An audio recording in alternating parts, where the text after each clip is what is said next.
한 달 남았습니다. 최선을 다해서 기도하시고 최선을 다해서 입을 열어서 전도하며 개인별로 또 전도 기관별로 열심히 기도하시고 열심히 전도해서 정말 하나님께서 어떤 일을 하시는지 저희들이 체험하게 되기를 간절히 원합니다. 로마서 5장 1절로 2절 말씀으로 믿음의 유익 첫 번째 시간입니다. 로마서 1장부터 쭉 우리가 차례대로 살펴보고 있습니다. 1장 1절부터 17절까지는 복음이란 무엇인가에 대해서 설명을 했습니다. 그리고 18절부터 3장 20절까지는 이제 죄 아래에 있는 인간, 멸망받을 수밖에 없는 인간에 대해서 말했습니다. 당연히 구원받아야만 하는 이유가 되겠죠. 그리고 3장 21절부터 4장 내내 무엇에 대해서 말하고 있는가 하면 오직 우리 구주 예수 그리스도 이외에는 다른 구원의 방편이 없다, 이렇게 말하고 있습니다. 율법이나 행위로나 어떤 조건이나 자격이나 어떤 인간적인 혈통으로나 이런 것으로 도무지 하나님을 충족시킬 수가 없고 오직 하나님의 한 의가 되시는 우리 구주 예수 그리스도를 믿음으로 하나님의 백성이 된다, 이렇게 소결론을 믿음의 소결론을 냈습니다. 그리고 오늘 5장서부터는 이제 그 믿음 이후가 나오게 되는데 5장 1절부터 11절에는 총 6가지의 믿는 자로서 누리는 그런 유익에 대해서 말하고 있습니다. 그 중에서 오늘 1절부터 2절까지 총 3가지가 믿음이 있는 자, 즉 의롭게 된 자가 어떤 유익을 누리는가, 이것에 대해서 함께 성경을 보면서 이렇게 살펴보도록 하겠습니다.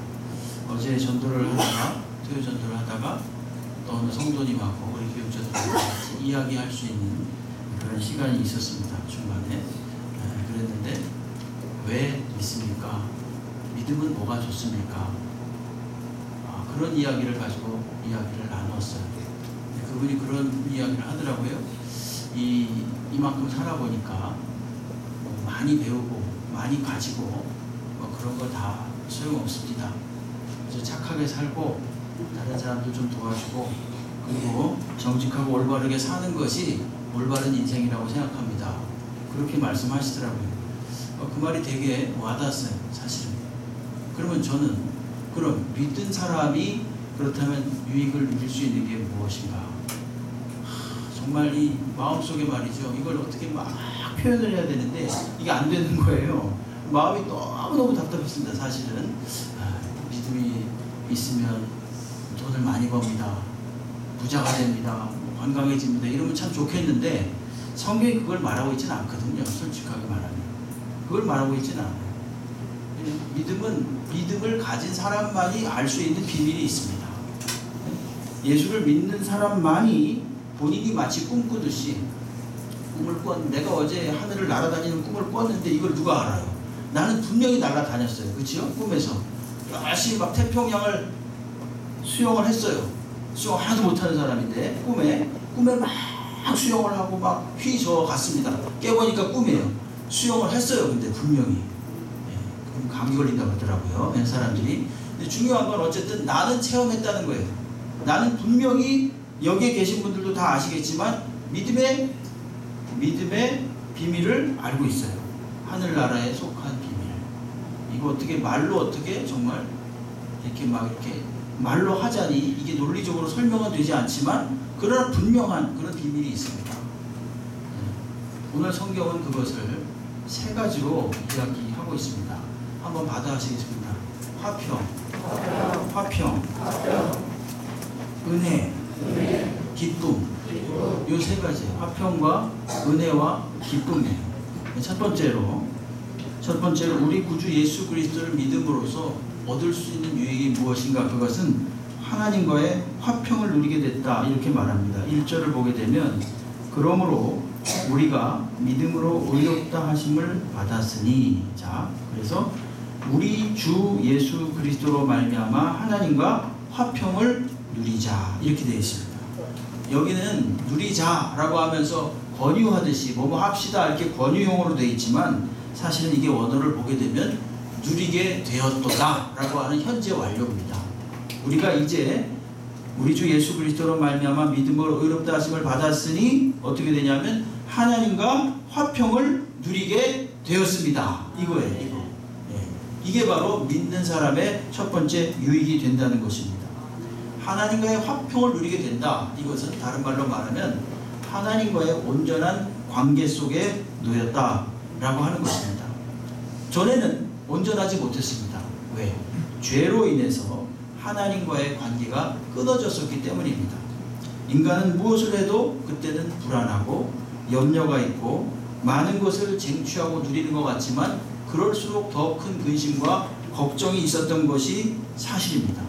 하나님을 만나기 전까지 도무지 이러한 불안과 염려와 근심은 해소가 안 되는 겁니다. 왜 그런가? 하나님과의 온전한 관계가 깨어져 있었기 때문에 그렇습니다. 성경에서는 아주 원색적으로 말하죠. 5장 여기 보십시오. 5장 10절을 보세요. 곧 우리가 원수 되었을 때 이런 말합니다. 원수, 누구랑 원수입니까? 우리끼리 원수가 아닙니다. 여기서 원수는 하나님과 인간 사이를 말하는 것입니다.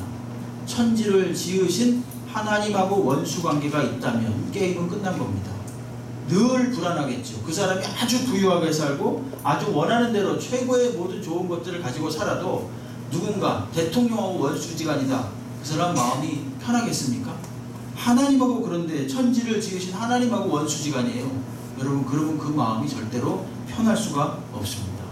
이런 차원에서 하나님을 믿는 사람의 유익, 예수 그리스도를 믿어서 의롭다고 여기심을 받은 사람의 유익은 바로 화평입니다. 화평. 하나님과의 온전한 관계가 회복됨으로써 하나님과의 화평이 이루어질 수 있다는 것이죠. 하나님과의 화평을 이루지 못한 사람들은 자기 힘으로 어떻게 하면 좀 더 편안해질 수 있을까? 많은 것을 좀 더 가지면 편안해질 수 있을까? 좀 더 높이 올라가면 편해질 수 있을까? 그런 또 뭔가 이렇게 좀 환경이 좀 더 아주 개선되고 나아지면 편해질 수 있을까? 아닙니다. 전도서 2장 10절로 11절에서 전무후무한 이 복을 누렸던 솔로몬 왕이 이렇게 말하지 않습니까? 무엇이든지 내 눈에 원하는 것을 내가 금하지 아니하며 무엇이든지 내 마음에 즐거워하는 것을 내가 막지 아니하였으니, 그러니까 눈과 마음이 원하는 것을 다 했다는 거예요. 솔로몬은 이는 나의 수고를 내 마음이 기뻐하였습니다. 이것이 나의 모든 수고로 말미암아 얻은 몫이로다. 그 후에 내가 생각해본즉 내 손으로 한 모든 일과 내가 수고한 모든 것이 다 헛되어 바람을 잡는 것이며 해 아래서 무익한 것이로다. 자신의 노력으로 성취하고 이루고 쌓은 것들, 이런 것들 다 생각해 보니까요, 아무것도 아니라는 거예요. 뭘 강조하기 위함인가? 하나님 없는 인간의 노력이 얼마나 허망한 것인가에 대해서 말하는 것입니다. 노력하지 말라는 뜻이 아니라 하나님과 함께 하라는 것입니다. 하나님과 온전한 관계 속에 있을 때 그 노력이 빛을 발할 수가 있는 거예요. 여러분, 저 사람은 모든 걸 다 가지고 있습니다. 저 사람은 정말 남들이 부러워할 만한 모든 조건들을 다 가지고 있어요. 그런데 우리는 가끔 매스컴을 통해서 왜 그랬을까? 그런 사람이 왜 그랬을까? 하는 그런 사건들을 심심치 않게 접하게 됩니다. 왜 그랬겠습니까? 많은 사람들이 이런저런 이유를 말하겠지만 오늘 성경을 들어서 그 이유를 분명하게 말씀드린다면 하나님과의 관계가 깨어져 있기 때문입니다. 하나님과의 온전한 관계 속에 있지 못할 때 그는 자신의 힘을 의지하게 되는 겁니다. 이스라엘 초대 왕 사울이 있습니다. 여러분, 그 사울은 최고의 권세를 가진 제1대 이스라엘의 왕이었습니다. 하지만 그는 전혀 상대가 되지 않는 다윗을 죽이기 위해서 노심초사하면서 10여 년간 다윗을 추격했습니다. 자신의 사위였고 충실한 자신의 신하였던 이 다윗을 죽이기 위해서 온갖 에너지를 거기에 집중했습니다. 왜 그랬겠습니까? 불안해서 그랬어요. 왜 불안했는가? 그게 어떤 불안이었는가? 사무엘상 18장 6절로 9절에 나옵니다. 무리가 돌아올 때 곧 다윗이 블레셋 사람을 죽이고 돌아올 때 여인들이 이스라엘 모든 성읍에서 나와서 노래하며 춤추며 소고와 경쇠를 가지고 왕 사울을 환영하는데 여인들이 뛰놀며 노래하여 이르되 사울이 죽인 자는 천천히요 다윗은 만만이로다 한지라. 사울이 그 말이 불쾌하여 심히 노하여 이르되 다윗에게는 만만을 돌리고 내게는 천천만 돌리니 그가 얻을 것이 나라 말고 무엇이냐 하고 그날 후로 사울이 다윗을 주목하였더라. 이렇게 말합니다. 이 불안이 어디에서 온 거예요? 시기에서 온 거예요. 다윗을 시기하는 것에서 온 것입니다. 다윗의 영향력이 자기보다 많은 사람들에게 더 많은 영향을 끼칠까봐 그게 두려운 거예요. 여러분, 하나님과의 관계가 건강하지 못할 때 이런 시기와 질투가 있게 됩니다. 교회 내에서도 마찬가지예요. 어떤 조직이든지 간에 내 말의 영향력이 더 많아야 되는데 저 사람의 말을 듣네. 여러분, 이렇게 될 때 그 사람 마음속에 하나님과의 관계가 깨진 사람은요, 은혜가 떠난 사람은요, 시기와 질투가 일어나게 돼 있습니다. 사울이 만약에 하나님과의 온전한 관계 속에 있었다면 다윗 같은 사람 100명이 있음들 1000명이 있음들 얼마나 더 좋았겠습니까? 얼마나 더 든든했겠습니까? 자신보다 정말 자신이 커버하지 못하는 부분, 자신이 할 수 없는 부분을요 막 해주잖아요. 다윗이 엄청나게 좋은 거 아닙니까? 나라를 위해서, 민족을 위해, 국민을 위해서 좋은 거 아니겠어요? 근데 이 잘난 사람이 나타나는 것을 보질 못하는 거예요. 왜? 시기와 질투 때문에. 그리고 더 근본적으로 파들어가면은 하나님과의 관계가 건강하지 못하기 때문에 그런 거예요. 내 말이 소위 속된 말로 먹혀야 되는데 내 말이 안 먹히고 저 사람의 말이 먹히는 거예요. 그런데 이렇게 하거나 저렇게 하거나 전파되는 것은 예수 그리스도라고 사도 바울이 말했습니다. 빌립보서에 보게 되면요, 자신이 감옥에 있었어요. 감옥에 있었는데 사람들이요 때는 이때다 해가지고요 막 바울을 비방하면서 예수를 전해요. 어떤 사람은 그게 아니라 바울은 훌륭한 사람이라고 말하면서 전해요. 어떤 사람은 바울을 비방하면서 전해요.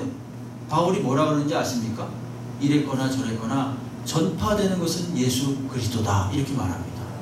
여러분, 이랬거나 저랬거나 큰 틀에서 우리가 보게 될 때 유행하게 되는 것은 교회입니다. 그렇기 때문에 우리의 마음을 내려놓고요, 하나님 뜻대로 반드시 되어질 수밖에 없는 이 교회를 위해서 많이 존중해주고 격려해주고 위로해주시기 바랍니다. 아니, 내 의견이 안 받아들여지면 어때요? 좋은 거 아닙니까? 다른 사람의 더 건강한 의견들이 더 받아들여지면 그걸로 최고로 좋은 거예요. 근데 사울은 그걸 못 견딘 겁니다. 다윗이 만만이라 그러니까 사울은 천천히요, 다윗은 만만이요. 사람들이 막 그러니까 막 화가 확 나는 거죠. 그러니까 하나님의 어떤 주권, 하나님의 섭리, 이런 것을 망각한 거예요. 지난번에도 한번 말씀드린 바가 있습니다만, 여러분, 인간은 말입니다, 가진 것이, 인간은 제한된 존재이기 때문에 가진 것이 딱 제한되어 있어요. 100 정도가 가지고 있는데 A라는 사람에게 70을 나눠주면요, 나머지 나에게 줄 게 30밖에 없으니까 시기하고 질투해요. 저 사람이 나에게 줄 것이. 그러나 하나님은 그렇지 않습니다. 저 사람 A에게 100을 다 몰아줘도요, 나에게 또 주실 100이 또 남아있어요. 이게 바로 하나님의 능력이에요. 우리가 그런 면에서 시기와 질투를 극복해야 됩니다. 그런 면에서 하나님과의 관계가 올바르게 회복될 수가 있는 거예요. 하나님과의 관계가 건강하잖아요. 그러면 넉넉할 수 있습니다. 시기하거나 질투하지 않습니다. 모든 일이 합력해서 선을 이룬다는 사실을 분명히 압니다. 이 근본 원인이 뭐라고요? 하나님과의 화평이 없어요. 자신이 없어요. 다윗은 형편없는, 자기의 권세와의 비교해서는 전혀 상대가 안 되는 인물이지만 하나님과의 관계에 있어서만큼은 사울이 자신이 없는 거예요. 그러다 보니까 이 육신적인 이 핍박으로 나가는 거죠. 여러분, 사울이 어떤 사람입니까? 이스라엘의 초대 왕이라고 그랬습니다. 사무엘상 10장 1절에 보게 되면, 이에 사무엘이 기름병을 가져다가 사울의 머리에 붓고 입맞추며 이르되 여호와께서 내게 기름을 부으사 그의 기업의 지도자로 삼지 아니하셨느냐. 누가 사울을 왕 삼았습니까? 하나님이 왕 삼은 거예요. 여러분, 그렇기 때문에 하나님이 사울을 책임져 주십니다. 분명히 그 위치를 보장해 주시고, 왜? 하나님이 세우셨기 때문에 하나님이 그 위치를 지켜주십니다. 근데 참 묘하게도 말이죠, 사울은 왕이 되기 전에는 저렇게도 겸손했었어요. 예? 5장 뒤에 숨을 정도로, 5장 뒤에 숨을 정도로 이 막 자기를 왕 삼으려고 하니까 겸손했던 사람이 말이다. 막상 왕이 되고 나니까 그때 겸손할 때는 하나님과의 관계가 아주 화평했습니다. 온전하고 건강했습니다. 막상 왕이 되고 나니까 어떻게 되냐면 이제부터 자신의 힘을 의지합니다. 하나님을 의지하기보다는 자신의 힘을 의지해요. 사무엘상 14장 52절에 보게 되면 사울이 사는 날 동안에 블레셋 사람과 큰 싸움이 있었으므로 사울이 힘센 사람이나 용감한 사람들을 불러 모았더라 이런 말을 합니다. 여기서 물론 미리미리 준비했더라 라는 의미도 있지만 전체적인 앞뒤의 이 문맥을 살펴보게 되면 그 뉘앙스라고 그러죠. 그 분위기가 뭐냐 하면요, 사울이 힘센 사람이나 용감한 사람들을 보면 자기 측근으로 불러 모았다는 얘기입니다. 이건 뭡니까? 이거는 자기 힘으로 자신의 위치를 지키고자 했다는 거예요. 전에는 그렇게도 겸손했던 이 사울이었는데 막상 왕이 되고 나니까 1인자가 되고 나니까 어떻게 됐습니까? 자기 힘으로 자기 권세로 힘을 유지하려고 했다는 그런 어리석은 일을 행하는 거죠. 반대가 된 거예요. 화평의 관계가 그렇게도 돈독했던 하나님과의 관계가 왕이 되니까 깨지는 거예요. 반면에 다윗은 어떻습니까? 다윗은 말이죠, 그렇게도 많은 날 동안 사울 왕의 추격을 받았습니다. 그냥 광야에서 잘 때도 있고 동굴에서 잘 때도 있고 많은 사람들이 배신을 해가지고 지난 금요일 때 말씀드렸는데 그 측근의 많은 사람들이요 엄청나게 배신을 했어요. 심지어 자기가 구해준 어느 마을 단체가 이 그일라라는 그 마을이 있었는데 그 마을 사람들이요 어려울 때 다윗이 도와줬거든요. 근데 막상 사울이 추격해오고 그일라 사람들이 사는 그 마을에 숨으니까 그일라 사람들이 다윗을 고발해요. 이런 어떤 엄청난 핍박과 또 많은 사람들로부터의 배신을 겪었습니다. 근데도 불구하고 다윗의 마음은 정말 평안했어요. 놀랍지 않습니까? 사울은 많은 것을 가졌음에도 불구하고 늘 불안하고 염려하고 시기와 질주에 휩싸여 있었고 다윗은 늘 쫓겨다니고 늘 불안한 상황이었음에도 불구하고 그는 늘 평강으로 가득 차 있었습니다. 왜 그랬겠습니까? 하나님과의 관계가 온전한 화평의 관계에 있었기 때문입니다. 시편의 많은 시들을 보게 되면 전부 다 다윗이 쓴 거예요. 전부 다는 아니지만 많은 시들을 다윗이 쓴 겁니다. 자세히 보십시오. 뭐 아둘람 굴에 숨어 있을 때, 또 미친 척하며 침을 흘리며 어디에 숨어 있을 때, 망명했을 때, 그리고 아들 압살롬에게 쫓겨나가지고 이게 막 쫓겨가면서 뭐 이런 부제가 다 붙어 있어요. 그 무슨 상황입니까? 굉장히 악한 상황입니다. 그럼에도 불구하고 다윗은 뭐라 그랬는지 아십니까?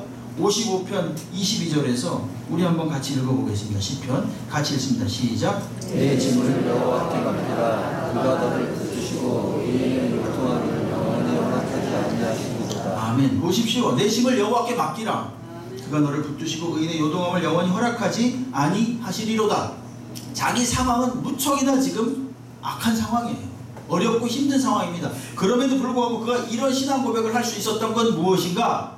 하나님과의 관계가 온전한 화평의 관계에 있었기 때문입니다. 여러분, 이래도 유익이 없습니까? 여러분, 믿는 자의 유익은요 세상이 감당할 수 없는 화평함이 있는 거예요. 시편 56편 4절에 보게 되면 내가 하나님을 의지하고 그 말씀을 찬송하올지라. 내가 하나님을 의지하였은즉 두려워하지 아니하리니 혈육을 가진 사람이 내게 어찌 하리이까. 완전히 사울과 대조적이죠. 그렇죠? 하나님과 온전한 화평 속에 있을 때 이렇게 되는 거예요.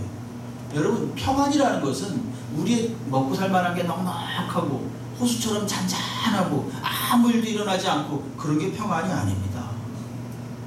막 비바람이 불고 막 창수가 나고 엄청난 그 문제들이 막 발생하더라도요, 어떤 때 참다운 평안을 누리는 겁니까? 하나님과의 온전한 관계 속에 있을 때 참다운 평강을 누릴 수가 있는 거예요. 그걸 누가 말해줍니까? 오늘 다윗이 말해줍니다. 잠시 흔들릴 수는 있겠지요. 잠시 요동할 수는 있겠지요. 그러나 하나님께서 다시 붙들어 주십니다.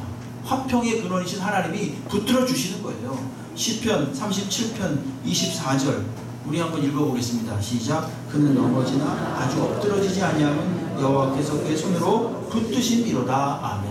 넘어지지만 그러나 아주 엎드러지지 않아요.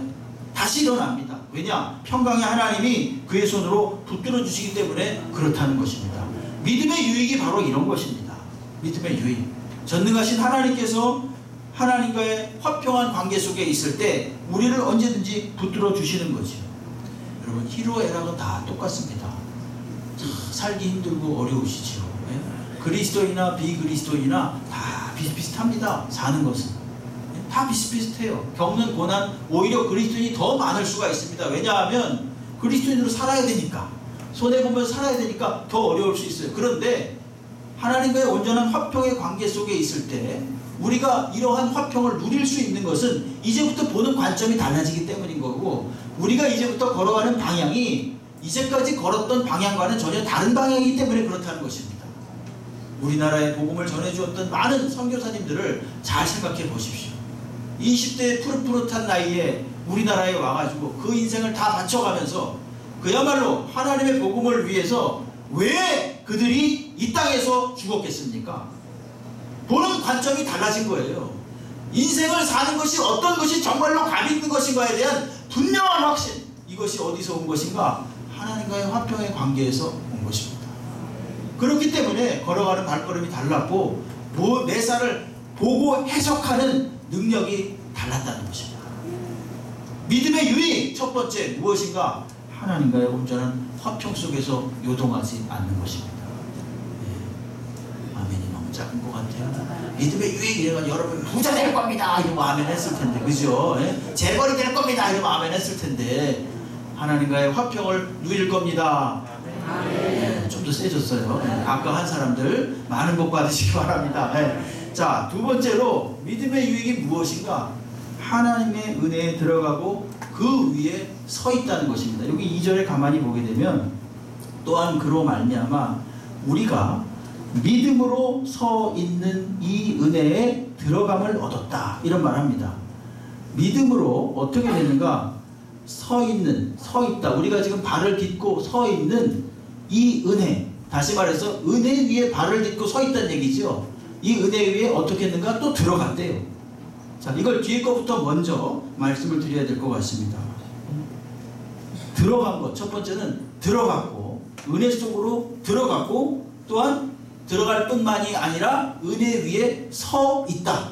이게 바로 믿음의 유익이에요. 다시 말하면 믿음으로 들어가고 은혜에 들어가고 은혜 위에 서 있게 되었다라는 것이 바로 두 번째 유익입니다. 여기서 중요한 말이 은혜라는 말인데, 여기 이 은혜에 들어감을 얻었다, 그리고 이 은혜에 서 있다라고 할 때 이 은혜라는 말입니다. 이 은혜라는 말은요, 지난 시간에도 말씀드렸지만 원인이 없는 결과다 그랬습니다. 이 세상의 사고방식은 언제나 주고 받는 거예요. 내가 이만큼 주면 저 사람이 나한테 이만큼 주겠지 라는 것을 기대하는 거예요. 그리고 또 내가 이만큼을 받았으면 나도 이만큼만 줘야지 하는 게 이 세상의 사고방식입니다. 근데 그리스도인은 그러면 안 됩니다. 최소한의 것을 주지 마시고요, 최대한의 것을 주려고 애쓰시기 바랍니다. 내가 받은 만큼만 주시지 마시고요, 거기다 좀 더 얹어주시기 바랍니다. 저 사람은 나 결혼식 때 안 왔으니까 나도 안 가, 뭐 이런 거, 장례식 때 안 왔으니까 나도 안 가, 그러지 마시고요. 우리 교회는 참 풍성하게 그런 거는 열심히 다들 하시는 것 같아요. 가만히 보니까 받은 만큼 준다, 이런 것이 그러나 세상의 원리입니다. 그런 것을 합리적이라고 생각하고 그것을 과학적이라고 생각을 합니다. 그러나 은혜는 그렇지 않습니다. 은혜는 받지 않아도 주는 겁니다. 은혜는 원인이 없이 발생되는 것입니다. 굳이 원인을 따진다면 그것은 하나님이에요. 원인을 따진다면 하나님이에요. 그러니까 이 세상의 사고방식으로는 이해가 안 가죠. 이 은혜가 십자가에 달리신 예수를 믿으면 구원을 받을 것이다, 사람들이 그렇게 말할 때 막 비웃었습니다. 왜 비웃었겠습니까? 사람의 편에서 아무것도 한 게 없거든요. 뭐 한 게 있어야 구원을 받지. 이게 바로 일상의 사고방식이에요. 이상하게 보이는 겁니다. 십자가의 도가 지식을 사랑하던 이 로마인들에게는 미련하게 보였고, 증거, 어떤 기적, 표적 이런 것들을 좋아했던 유대인들에게는 거리끼는 것이 되었다고 말합니다. 고린도전서 1장 22절로 24절에 보게 되면, 유대인은 표적을 구하고 헬라인은 지혜를 찾으나 우리는 십자가에 못 박히신 그리스도를 전하니 유대인에게는 거리끼는 것이요 이방인에게는 미련한 것이로되 오직 부르심을 받은 자들에게는 유대인이나 헬라인이나 그리스도는 하나님의 능력이요 하나님의 지혜니라. 이렇게 말하고 있습니다.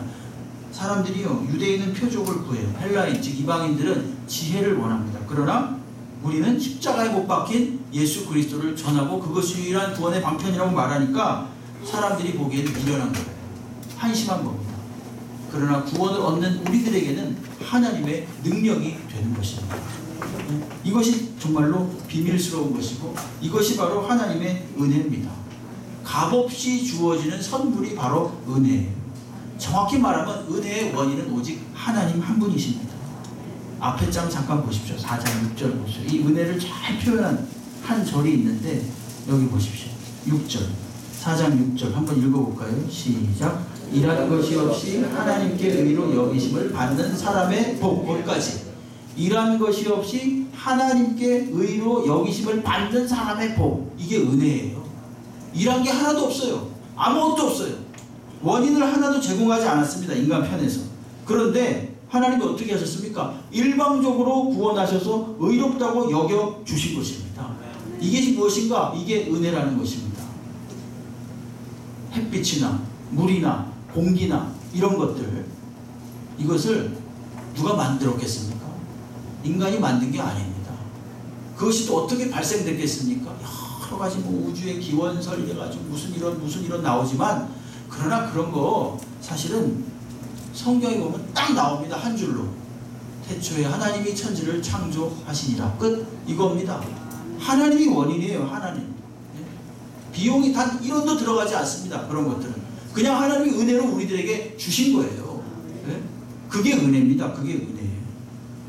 오늘 조금 아까 말씀드린 대로 2절의 이 첫 번째 전반부의 말씀은요, 두 가지 동사가 있다고 했습니다. 하나는 들어갔다라는 거고 하나는 서 있다라는 거예요. 어디 위에? 은혜 위에, 은혜 속으로 들어갔고 은혜 위에 또한 서 있다라는 것을 말하고 있습니다. 들어갔다라는 이 표현은, 이 단어가요, 프로사고겐이라는 그런 헬라어인데, 이게 무슨 뜻인가 하면 정확하게 말하면요, 들어가는 사람에게 주도권이 있는 게 아닙니다. 이 단어는요, 들어오게 하시는 분에 의해서 들여보냄을 받았다라는 단어입니다. 이 단어가. 들어갔다라는 단어가 우리 능동적으로 해석을 했지만 정확하게 풀어서 설명을 해드리면 이거는 들어오게 함을 받았다, 이런 의미가 있습니다. 이것은 어떤 용어냐 하면은 어떤 자격이 없는 사람, 전혀 그 사람을 만날 자격이 안 되는 사람이 자신이 정말 쳐다도 볼 수 없는 그 높은 직위에 있는 사람을 누구에 의해서, 어떤 사람의 소개에 의해서, 그 사람의 소개에 의해서 만날 때 쓰는 용어가 이게 들어가다라고 하는 프로사고겐이라고 하는 그 용어라고 합니다. 전혀 알려날 수 없는 왕 같은 그런 존재를 만나야 되는데 자기 신분에서 만날 수가 없는 거예요. 근데 중간에 어떤 아는 분이 있어서 소개시켜가지고 그 왕을 만나게 해서 들여보냄을 받는 것, 왕을 만나서 들어가는 것, 내가 도무지 내 실력으로 안 되는 사람을 만나서 들어가는 것, 쓸 용어가 바로 이 들어가다라고 하는 겁니다. 그러니까 우리는, 이건 비유적으로 말씀드린다면, 우리가 예수 그리스도의 소개로, 예수 그리스도의 은혜로 누구를? 하나님을 만나게 된 거지요. 그러니까 하나님의 은혜 속으로 들어감을 받았다라고 하는 거죠. 은혜 속으로 들어감을 받았다. 우리가 이제부터 하나님의 은혜의 백성이 되는 거죠. 믿음의 유익.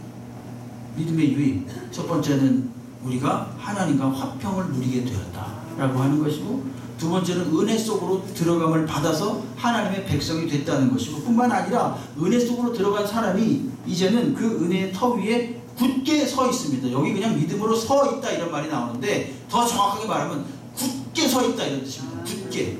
무엇에 의해서? 은혜에 의해서, 은혜의 터 위에 좌우에서 앞뒤에서 은혜라는 것이, 하나님의 은혜가 그 사람에 꼭 붙들어 주는 거예요. 이건 뭐냐 하면 구원의 확실성, 어떤 최종성, 절대성, 이런 것들을 말해주는 겁니다. 우리가 들어갔다라고 하는 것은 교리적인 용어로 말한다면 칭의, 하나님 나라 백성이 됨, 의롭다고 여기심을 받은, 이것이 칭의라는 교리적인 용어를 쓸 수가 있는가 하면, 여기에 지금 이 서 있다라고 하는 것은 은혜로서 지탱하여 주심, 은혜로서 보장하여 주심, 이런 의미가 있는 것입니다. 우리는 흔들릴지라도, 우리는 잠시 어려움을 겪을지라도, 그러나 하나님께서 은혜로 우리를 붙잡아 주신다는 것입니다. 우리의 힘과 능력과 조건이 아니라 하나님께서 은혜로서 붙들어 주신다는 거예요. 여러분, 아무리 사랑이 많은 부모님이라도 자녀를 아무리 사랑해도 떨어지면 나중에 보호할 수가 없습니다. 그리고 결국은 이별할 수밖에 없습니다. 자녀가 아플 때도 간호를 아무리 열심히 한다 그래도 몇 날 며칠 잠을 안 자가면서 간호를 해줄 수는 없습니다. 그러나 하나님은 뭐라 그러십니까? 졸지도 아니하시고 주무시지도 아니하시고 지켜주신다 그래요. 시편 121편 3절 여호와께서 너를 실족하지 아니하게 하시며 너를 지키시는 이가 졸지 아니하시리로다. 이거 오늘 찬양대 가사하고 똑같은 거 아닙니까? 아마 1절에 나올걸요. 이게 천지를 지으신 여호와 내가 산을 향하여 이를 들리라. 나의 도움이 어디서 올까? 천지를 지으신 여호와에게서로다 하고서 그 다음 단어가 여기 바로 다음 절로 나오는 게 바로 이겁니다. 여호와께서 너를 실족하지 않게 하시며 너를 지키시는 이가 졸지 아니하시리로다. 여러분, 우리가 믿습니다. 우리는 구원받을 것입니다. 그러면서 아무리 메가폰을 들고 외쳐봤자 그건 내가 하는 확신은 구원이 아닙니다. 하나님이 붙들어 주셔야만 구원받는 거예요. 그렇지 않습니까? 네? 하나님이 그렇게 해주시는 거예요. 바로 이것이 바로 믿는 사람의 유익이에요. 121편 8절엔 뭐라고 나옵니까? 같이 읽겠습니다. 시작. 여호와께서 너의 죽임을 아멘. 지금부터 언제까지? 영원까지 지키신다 그럽니다. 이게 하나님의 은혜입니다. 단순하게 하나님의 은혜는 며칠만 있는 게 아니고 몇 달, 몇 년만 계속되는 게 아니고 영원히 계속되는 것이 바로 하나님의 은혜입니다. 어느 정도로 이 하나님의 은혜가 확실하냐? 인간이 도무지 따라갈 수 없는 사랑으로 우리를 살리셨다는 것을 보면 이 은혜가 확실하다는 것을 알 수 있습니다. 그것이 바로 무엇인가? 독생자 예수 그리스도를 십자가에 못 박아 죽게 하셨다는 거지요. 하나님이신 예수 그리스도께서 십자가에 달려 죽으실 정도로 우리를 사랑하신다는 것입니다. 그리고 우리를 붙들어 주신다는 것입니다. 믿음의 유익 두 번째, 첫 번째는 하나님과의 화평을 누린다면 두 번째는 우리가 은혜의 백성으로서 하나님의 백성이 되었고 이제 하나님의 은혜로 말미암아 천국 가는 그날까지 지키시고 보호하신다 라고 하는 것입니다. 천성을 향해서 가는 여정 속에 때때로 어떤 때는 넘어지고 쓰러질 수도 있습니다. 그러나 영원히 엎드러지지 않는 것은 하나님의 은혜인 것입니다. 날마다 이 은혜를 사모하고 은혜를 힘입어서 승리하시기를 주의 이름으로 축원합니다. 마지막 세 번째로 믿는 사람의 유익 세 번째는 뭐냐 하면요, 한번 받아 하시겠습니다. 하나님의 영광을 바라고 즐거워함. 하나님의 영광을 바라고 즐거워한다는 거예요. 야, 이것도 좀 시시하지 않습니까? 추상적이죠. 뭔가 더 구체적이고 실질적인 걸 원했는데 근데 이게 훨씬 실질적인 거예요. 여러분, 내일 모레 예를 들어서 아주 좋은 집으로 이사 간다고 생각해 보세요. 지금 살고 있는 집보다 100배나 1000배나 훨씬 좋은 집으로 간다고 생각해 보세요.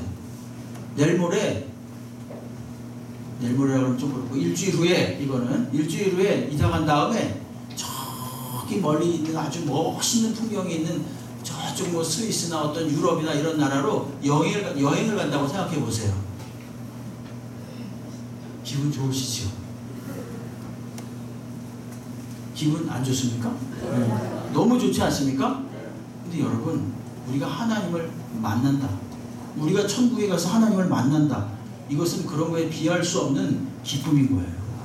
오늘 2절 끝에를 보십시오. 5장 2절 끝에 하나님의 영광을 바라고 즐거워하느니라 이렇게 말합니다.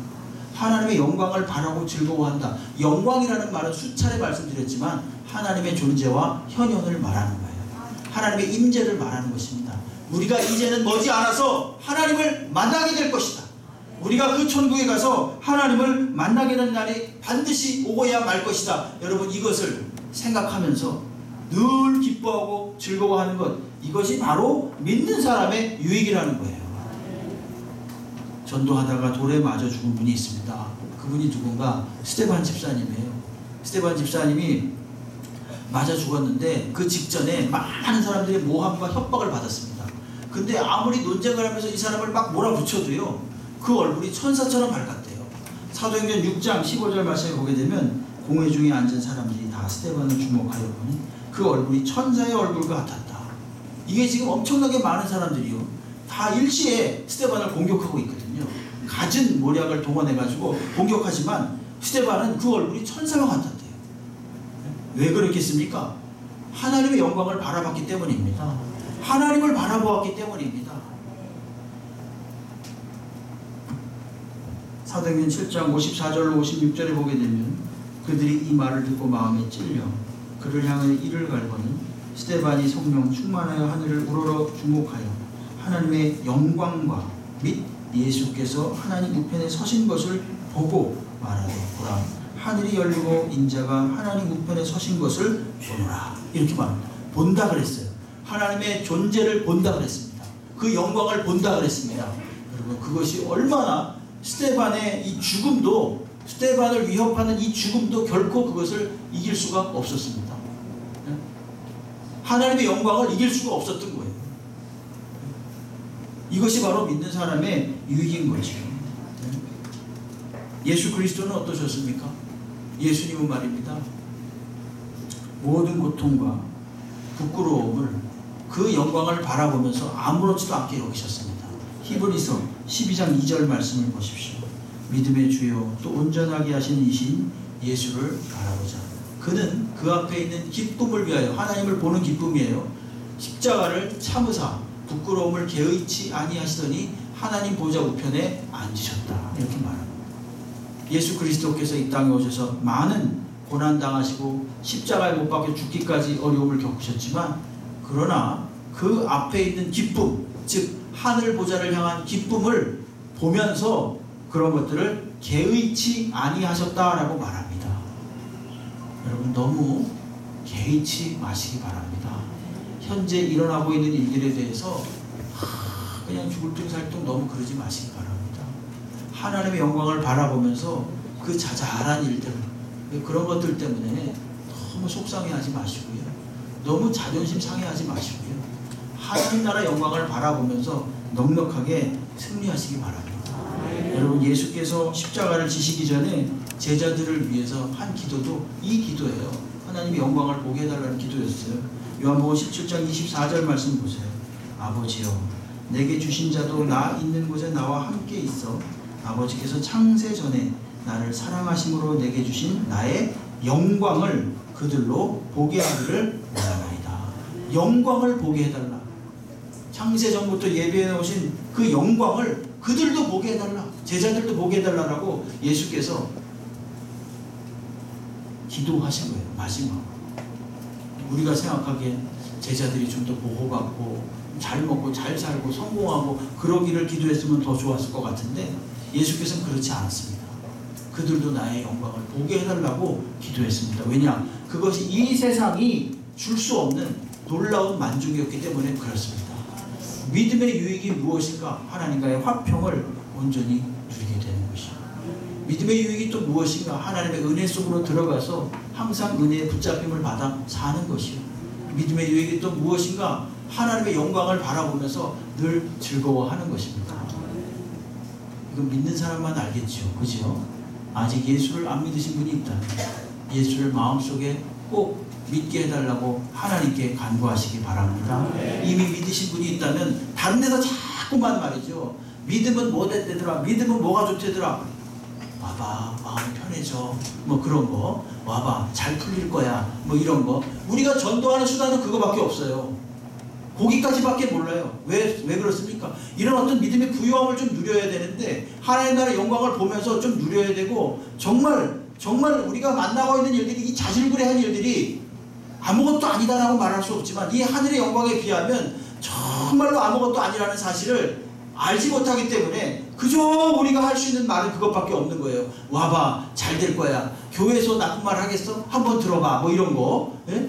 오면 잘 될 거야. 모든 일이 풀릴 거야. 그런 얘기는 절에서도 하는 얘기입니다. 그런 얘기는 그냥 소위 세상에 성공을 위한 단체에서 다 하는 얘기입니다. 처세를 위한 단체에서. 그러지 마시고 우리가 정말 믿음의 사람으로서 하나님과의 관계에서 온전한 화평을 누리시기 바랍니다. 그리할 때 우리에게 이 세상이 감당할 수 없는 평안이 옵니다. 그리고 자꾸만 막 그냥 내 자존심과 내 힘을 내세우려고 하지 말고요. 하나님 은혜로서 은혜롭게 모든 일들을 푸시기 바랍니다.